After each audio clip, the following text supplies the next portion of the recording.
2025 July current അഫേഴ്സാണ്. Part 3 ആണ് ഇന്ന് ചെയ്യുന്നത്. അപ്പം നോക്കാം. എൻലൈറ്റൻ ലീഡർഷിപ്പ് എന്ന പുസ്തകത്തിൻ്റെ രചയിതാവ് ഷെറിംഗ് ടോബ്ഗെ, ഭൂട്ടാൻ പ്രധാനമന്ത്രിയാണ്.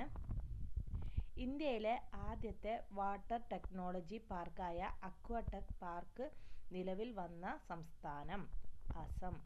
സരള സാഹിത്യ സൻസദ് നൽകുന്ന 2024 കലിംഗ രത്ന പുരസ്കാരത്തിന് അർഹനായത് ധർമ്മേന്ദ്ര പ്രധാൻ, കേന്ദ്ര വിദ്യാഭ്യാസ മന്ത്രി.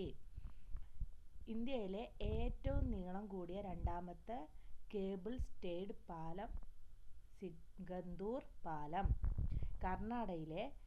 കർണാടകയിലെ ശിവമോഗ ജില്ലയിലെ ശരാവതി നദിക്ക് കുറുകെയാണ് ഈ സിംഗന്ദൂർ പാലം. 2.25 കിലോമീറ്റർ നീളമുണ്ട് ഈ പാലത്തിന്. ശിവമോഗയിലെ സാഗർ താലൂക്കിലെ കലാസവള്ളി, അംബാരഗോഡ്ലു എന്നീ സ്ഥലങ്ങളെ ബന്ധിപ്പിക്കുന്നതാണ് സിംഗന്ദൂർ പാലം. 2025 ജൂലൈയിൽ ഗോവയുടെ പുതിയ ഗവർണറായി നിയമിതനായത് പുസപതി അശോക് ഗജപതി രാജു. AI സഹായത്തോടെ കൊതുക് ശല്യം നിയന്ത്രിക്കാൻ സ്മാർട്ട് മോസ്കിറ്റോ സർവൈലൻസ് സിസ്റ്റം എന്ന നൂതന സംവിധാനം ആരംഭിച്ച സംസ്ഥാനം ആന്ധ്രാപ്രദേശ്. 2025 ഹരിയാനയുടെ പുതിയ ഗവർണറായി നിയമിതനായത് professor Hashim Kumar Ghosh.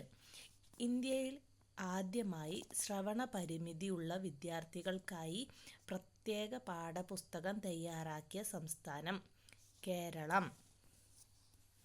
2025 July 21 അന്തരിച്ച കേരളത്തിലെ മുതിർന്ന കമ്മ്യൂണിസ്റ്റ് നേതാവും മുൻ മുഖ്യമന്ത്രിയുമായിരുന്ന നേതാവ് VS അച്യുതാനന്ദൻ. 2025 കേരള ക്രിക്കറ്റ് ലീഗിൻ്റെ ഔദ്യോഗിക ഭാഗ്യചിഹ്നങ്ങൾ: ബാറ്റേന്തിയ കൊമ്പൻ, മലമുഴക്കി വേഴാമ്പൽ, ചാക്യാർ. ഇന്ത്യയിലെ ആദ്യ മൈനിങ് ടൂറിസം പദ്ധതി ആരംഭിച്ച സംസ്ഥാനം ജാർഖണ്ഡ്. 2025 ജൂലൈ യുനെസ്കോയിൽ നിന്ന് പിന്മാറിയ രാജ്യം അമേരിക്ക. 2025 ഫിഡെ ചെസ് ലോകകപ്പിന് ആതിഥേയത്വം വഹിക്കുന്ന രാജ്യം ഇന്ത്യ. ഇന്ത്യയിലെ ആദ്യത്തെ വേഴാമ്പൽ സംരക്ഷണ കേന്ദ്രം നിലവിൽ വരുന്ന സംസ്ഥാനം തമിഴ്നാട്. 2025 ഫിഡെ വനിതാ ചെസ് ലോകകപ്പിൻ്റെ ഫൈനലിൽ എത്തിയ ഇന്ത്യൻ വനിതകൾ ദിവ്യ ദേശ്മുഖ്, കൊനേരു ഹംപി. 2025 ഇന്ത്യൻ സേനയിൽ നിന്ന് വിരമിക്കുന്ന യുദ്ധവിമാനം MiG-21. ഭൂമിയുടെ കാന്തിക കവചത്തെക്കുറിച്ച് പഠിക്കാനുള്ള നാസയുടെ ദൗത്യം ട്രൈസേഴ്സ്.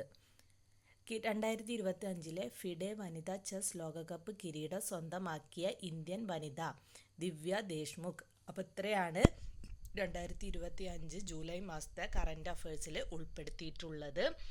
അപ്പോൾ എല്ലാവർക്കും ഇഷ്ടമായെങ്കിൽ എല്ലാവരും ലൈക്ക് ചെയ്യണേ, സബ്സ്ക്രൈബ് ചെയ്യണേ. Thank you.